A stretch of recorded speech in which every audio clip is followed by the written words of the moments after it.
நான் சொல்வதை நம்புங்கள். நீங்கள் தினமும் செய்கிற ஒரு 5 நிமிட செயல் உங்கள் முழு வாழ்க்கையையும் அடியோடு மாற்றும் சக்தி கொண்டது. நாள் முழுவதும் நீங்கள் படும் கஷ்டங்கள், தீராத மன உளைச்சல், எதிர்காலத்தைப் பற்றிய பயம், இவை எல்லாவற்றிற்கும் ஒரே ஒரு தீர்வு இருக்கிறது என்று சொன்னால் நம்புவீர்களா? அந்த தீர்வுதான் இஷா தொழுகை. நிறைய பேர் வேலை, களைப்பு என்று சொல்லி மிகச் சாதாரணமாக தட்டிக் கழிக்கும் இந்த ஒரு தொழுகையில் எவ்வளவு பெரிய சக்தி இருக்கிறது என்று இந்த காணொளியின் முடிவில் நீங்கள் மிரண்டு போவீர்கள். இது வெறும் கடமை அல்ல, இது உங்கள் வாழ்க்கையை அடுத்த கட்டத்திற்கு கொண்டு செல்ல அல்லாஹ் கொடுத்த ஒரு சீக்ரெட் கோட். அந்த ரகசியம் என்ன என்பதைத்தான் இப்போது உடைக்கப் போகிறோம். யோசித்துப் பாருங்கள், ஒரு நாள் முழுவதும் நீங்கள் சுமந்த மன அழுத்தத்தையும் கவலைகளையும் ஒரு சுவிட்சை போட்டது போல நிறுத்தினால் எப்படி இருக்கும்? அதுதான் ஈஷா. இது வெறும் ஒரு இறுதித் தொழுகை அல்ல, இது உங்கள் மனதிற்கான ஒரு ரீசெட் பட்டன். இதன் முதல் பலன் கற்பனை செய்ய முடியாத மன அமைதி. உங்கள் எல்லா பிரச்சனைகளையும் பாரங்களையும் அல்லாஹ்விடம் உங்கள் சஜ்தாவில் இறக்கி வைத்து, யா அல்லாஹ், இது என் சக்திக்கு மீறியது, நீயே பார்த்துக்கொள் என்று நீங்கள் சொல்லும் அந்த ஒரு நொடியில் கிடைக்கும் நிம்மதிக்கு விலை கிடையாது. ஆனால் நன்மைகள் இத்துடன் முடியவில்லை. இதன் ரிவார்ட்களைக் கேட்டால் நீங்கள் ஆச்சரியப்படுவீர்கள். உஸ்மான் ரலியல்லாஹு அன்ஹு அவர்கள் அறிவிக்கிறார்கள், நபிகள் நாயகம் ஸல்லல்லாஹு அலைஹி வஸல்லம் அவர்கள் கூறினார்கள், யார் இஷா தொழுகையை ஜமாத்துடன் தொழுகிறாரோ அவர் பாதி இரவு நின்று வணங்கிய நன்மை கிடைக்கும். சில நிமிடங்கள் நீங்கள் செய்யும் ஒரு செயலுக்கு பல மணி நேர வணக்கம் செய்த நன்மை. இது என்ன ஒரு கிரேசி டீல் பாருங்கள். அதனால்தான் நபிகள் நாயகம் ஸல்லல்லாஹு அலைஹி வஸல்லம் அவர்கள் நயவஞ்சகர்களுக்கு ஃபஜ்ரு, இஷா தொழுகைகளை விட கடினமான தொழுகை வேறு இல்லை. அந்த இரண்டிலுள்ள நன்மைகளை அவர்கள் அறிந்தால் தரையில் இழுத்துக் கொண்டாவது பள்ளிக்கு வந்திருப்பார்கள் என்று கூறினார்கள். ஆக இந்த தொழுகையை விடாமல் தொழுவது உங்கள் ஈமானுக்கான ஒரு அல்டிமேட் டெஸ்ட். சரி, இந்த மெகா ரிவார்டுகளை முழுமையாக அன்லாக் செய்வது எப்படி? இஷா தொழுகையை ஒரு உடற்பயிற்சி போலச் செய்யாமல் அதை அல்லாஹ்வுடனான ஒரு லைவ் உரையாடலாக மாற்றுவது எப்படி? இதற்கான ரகசியம், அதாவது 100% ஃபோகஸ், அல்லாஹ் குர்ஆனில் கூறுகிறான், நிச்சயமாக விசுவாசிகள் வெற்றி பெற்றுவிட்டனர். அவர்கள் தம் தொழுகையில் உள்ளச்சத்துடன் இருப்பார்கள்.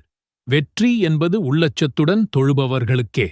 தொழுகைக்காக நின்றதும் உங்கள் உலகக் கவலைகளை ஒரு சுவிட்சை அணைப்பது போல நிறுத்திவிடுங்கள். நீங்கள் யாருக்கு முன்னால் நிற்கிறீர்கள் என்பதை ஒரு கணம் யோசியுங்கள். இந்த முழு பிரபஞ்சத்தையும் படைத்த உங்கள் அதிபதிக்கு முன்னால். நினைவில் கொள்ளுங்கள், இஷா தொழுகையின் நேரம் மக்ரிப் முடிந்ததிலிருந்து ஃபஜ்ருக்கு சற்று முன்பு வரை இருக்கிறது. அதனால் நேரமில்லை என்ற பேச்சுக்கே இடமில்லை. எவ்வளவு தாமதமாக வீடு திரும்பினாலும், எவ்வளவு களைப்பாக இருந்தாலும் உங்கள் இறைவனிடம் ஒரு 5 நிமிடம் பேசிவிட்டு உறங்குங்கள். அந்த உறக்கம் வேற லெவலில் இருக்கும். இப்போது உங்களுக்கான ஒரு சவால். இந்த காணொளியை பார்க்கும் ஒவ்வொருவருக்கும் நான் ஒரு சேலஞ்ச் விடுகிறேன். இன்றிலிருந்து அடுத்த 7 நாட்களுக்கு என்ன நடந்தாலும் சரி, ஈஷா தொழுகையை தவறவிடமாட்டேன் என்று ஒரு சபதம் எடுத்துக்கொள்ளுங்கள்.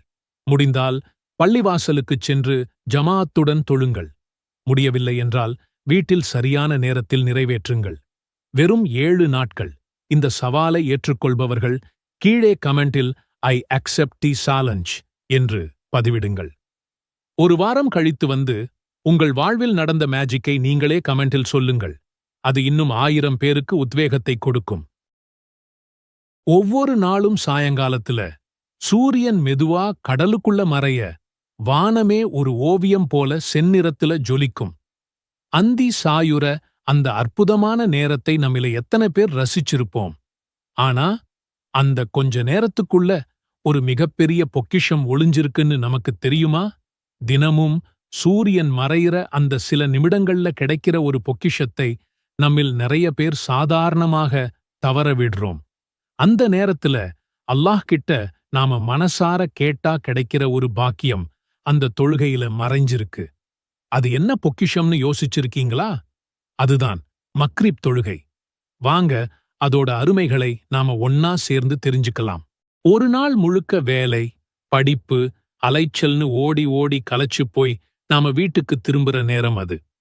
ஒரு பக்கம் உடம்புல அசதி, இன்னொரு பக்கம் அடுத்த வேலைக்கான அவசரம்.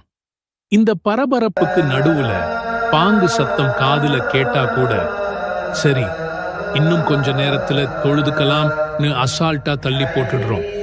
ஆனா மத்த தொழுகை மாதிரி மக்ரிப் தொழுகைக்கு நேரம் ரொம்ப அதிகம் கிடையாது. சூரியன் முழுசா மறைஞ்சதிலிருந்து வானத்தில் இருக்கிற செவ்வானம் மறையிற வரைக்குமான கொஞ்ச நிமிடங்கள் தான் அதோட நேரம். கண்ண சிமிட்டுற நேரத்துல முடிஞ்சு போயிடும். இந்த குறுகிய நேரம்தான் இந்த தொழுகையை ரொம்ப முக்கியமானதாவும் அதே நேரம் நாம சுலபமா தவறவிடக்கூடியதாவும் மாத்திடுது. அல்லாஹ்வுக்கு மிக விருப்பமான செயல் எதுன்னா தொழுகையை அதோட சரியான நேரத்துல தொழுவதுதான்னு நபி ஸல்லல்லாஹு அலைஹி வஸல்லம் அவர்கள் சொல்லியிருக்காங்க. அப்போ இவ்வளவு குறுகிய நேரம் கொண்ட மக்ரிப் தொழுகையை நேரம் ஆரம்பிச்ச உடனேயே தொழுவது எவ்வளவு முக்கியம்னு நாம புரிஞ்சுக்கணும். நபி ஸல்லல்லாஹு அலைஹி வஸல்லம் அவர்கள் நமக்கு எப்படி வழிகாட்டி இருக்கிறாங்கன்னு பாருங்க. ராஃபிவு இப்னு கதீஜ் ரலியல்லாஹு அன்ஹு அவர்கள் கூறும்போது, நாங்கள் நபி ஸல்லல்லாஹு அலைஹி வஸல்லம் அவர்களுடன் மக்ரிப் தொழுதுவிட்டு திரும்பும்போது எங்களில் ஒருவர் அம்பு எய்தால் அந்த அம்பு விழும் இடத்தை பார்க்க முடியும் என்று சொல்றாங்க. அதாவது முழுசா இருட்டுறதுக்கு முன்னாடியே அந்தி வெளிச்சம் இருக்கும்போதே நபி ஸல்லல்லாஹு அலைஹி வஸல்லம் அவர்கள் மக்ரிப் தொழுதுடுவாங்கன்னு இந்த ஹதீஸ் நமக்கு அழகா புரிய வைக்குது. வானவர் தலைவர் ஜிப்ரீல் அலைஹிஸ்ஸலாம் அவர்கள் நபி ஸல்லல்லாஹு அலைஹி வஸல்லம் அவர்களுக்கு தொழுகையின் நேரங்களை கற்றுக் கொடுத்தப்பவும் மக்ரிப் தொழுகையை அதோட ஆரம்ப நேரத்திலேயே தொழுது காட்டினாங்க. இதிலிருந்து இந்த நேரம் அல்லாஹ்வால் நிர்ணயிக்கப்பட்ட ஒரு முக்கியமான நேரம் என்பதை நாம உணரலாம். மக்ரிப் தொழுகைங்கிறது இரவு நேரத்தோட முதல் தொழுகை. ஒரு பகல் முடிஞ்சு இரவு தொடங்குற அந்த முக்கியமான சந்திப்புல நாம் அல்லாஹ்வுக்கு நன்றி சொல்லி அவன்கிட்ட கையேந்தும்போது நம்ம துஆக்கள் அல்லாஹ் கிட்ட சீக்கிரமா போய் சேரவும் அங்கீகரிக்கப்படவும் அது ஒரு பொன்னான நேரம். நபி ஸல்லல்லாஹு அலைஹி வஸல்லம் அவர்கள் சொன்ன ஒரு விஷயத்தை கேளுங்க. யார் மக்ரிப் தொழுத உடனே யாருகிட்டையும் பேசாம லா இலாஹ இல்ல அல்லாஹு வஹ்தஹு லா ஷரீக லஹு லஹுல் முல்கு வலஹுல் ஹம்து வஹ்வ அலா குல்லி ஷைஇன் கதீர். இதன் பொருள் வணக்கத்திற்குரியவன் அல்லாஹ்வைத் தவிர வேறெவருமில்லை. அவன் தனித்தவன். அவனுக்கு இணை யாருமில்லை. அவனுக்கே ஆட்சி அதிகாரம் உரியது. அவனுக்கு புகழ் அனைத்தும் உரியது. அவன் எல்லாவற்றின் மீதும் வலிமையுள்ளவன். நபி ஸல்லல்லாஹு அலைஹி வஸல்லம் அவர்கள் சொன்னாங்க, யார் ஒரு நாள்ல 100 தடவை இந்த துஆவை சொல்றாரோ அவருக்கு 10 அடிமைகளை விடுதலை செஞ்ச நன்மை கிடைக்கும். அவருக்கு 100 நன்மைகள் எழுதப்படும். அவரோட கணக்கிலிருந்து 100 பாவங்கள் அழிக்கப்படும். அது மட்டுமில்லாம அன்னைக்கு நாள் முழுக்க சாயங்காலம் வரைக்கும் ஷைத்தான் கிட்ட இருந்து அவருக்கு பாதுகாப்பு கிடைக்கும். அவரை விட சிறப்பான ஒரு செயலை செஞ்சவர் யாருமே இருக்க முடியாது. அவரை விட அதிகமா இந்த திக்ரை செஞ்சவரைத் தவிர. ஆதாரம் புகாரி, முஸ்லிம். சுப்ஹானல்லாஹ், என்ன ஒரு அற்புதமான செய்தி! 100 தடவை சொல்ல எவ்வளவு நேரம் ஆகும்? மிஞ்சிப்போனா ஒரு 10 நிமிஷம். அந்த 10 நிமிஷத்துல இவ்வளவு பெரிய நன்மைகளா? 10 அடிமை விடுதலை, 100 நன்மை, 100 பாவம் அழிப்பு, நாள் முழுக்க பாதுகாப்பு. இதைவிட பெரிய லாபம் வேற என்ன இருக்க முடியும்? இந்த ஹதீஸ்கள் எல்லாம் நமக்கு ஒன்னே ஒன்னுதான் காட்டுது. அல்லாஹ் நம்மள மன்னிக்கிறதுக்கு காத்துக்கிட்டு இருக்கிறான். அதுக்காக ரொம்ப எளிமையான ஆனா ரொம்ப சக்தி வாய்ந்த வழிகளை நமக்கு கத்துக் கொடுத்திருக்கிறான். நாம செய்ய வேண்டியதெல்லாம் அதை கெட்டியா பிடிச்சுக்கிறது தான். யோசிச்சு பாருங்க, நாம ஒதுக்கப் போறது சில நிமிடங்கள் தான். ஆனா அந்த தொழுகைக்கும் அதுக்கு பின்னாடி ஓதப் போற திக்ருக்கும் அல்லாஹ் எவ்வளவு பெரிய பாக்கியங்களை வச்சிருக்கான். மக்ரிப் தொழுகை ரொம்ப எளிமையானது. இதுல முதல்ல 3 ரகத்கள் ஃப்ரில் இருக்கு. இது கட்டாயமானது. இதை தொழுது முடிச்சதுக்கு அப்புறமா 2 ரகத்கள் சுன்னத் தொழுகையை தொழுவது நபி ஸல்லல்லாஹு அலைஹி வஸல்லம் அவங்களோட மிக முக்கியமான வழிகாட்டுதல். இந்த எளிமையான தொழுகையை சரியான முறையில நிறைவேற்றுவது நம்முடைய கடமை. நாம இறந்த பிறகு மறுமையில நம்ம கிட்ட கேட்கப்படுற முதல் கேள்வியே தொழுகைய பத்திதான். அந்த தொழுகை மட்டும் சரியா இருந்துட்டா மத்த எல்லா விஷயங்களும் நமக்கு சுலபமாகிடும். இனிமே ஒவ்வொரு நாளும் சூரியன் மறையும்போது அது ஏதோ நேரம் போற நிகழ்வுன்னு நினைக்காம அது அல்லாஹ் நமக்கு கொடுத்த ஒரு மிகப்பெரிய வாய்ப்புன்னு நினைவுக்கு கொண்டு வருவோம். நம்ம வேலை, உலக கவலைகள் எல்லாத்தையும் ஒரு சில நிமிஷம் ஓரமா வச்சிட்டு, அந்த பிரபஞ்சத்தையே படைச்ச ரப்புல் ஆலமீன் முன்னாடி நின்னு அல்லாஹு அக்பர்னு சொல்லிப் பாருங்க. அந்த நொடியில் கிடைக்கிற மன அமைதிக்கு ஈடு இணை எதுவுமே இல்லை.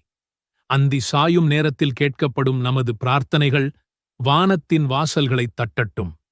ربنا آتنا في الدنيا حسنة وفي الآخرة حسنة وقنا عذاب النار. துஆவின் பொருள், எங்களின் இறைவா, இம்மையிலும் நல்லதைத் தருவாயாக, மறுமையிலும் நல்லதைத் தருவாயாக, மேலும் நரக வேதனையிலிருந்து காப்பாற்றுவாயாக. اللهم صل على محمد النبي الأمي وعلى آله وسلم تسليما. அல்லாஹ்வே, உம்மின் நபியான முஹம்மத் ஸல்லல்லாஹு அலைஹி வஸல்லம் அவர்கள் மீதும் அவர் குடும்பத்தினர் மீதும் உனது அருளைப் பொழிவாயாக. அவர்களுக்கு முழுமையான சாந்தியையும் சமாதானத்தையும் வழங்குவாயாக.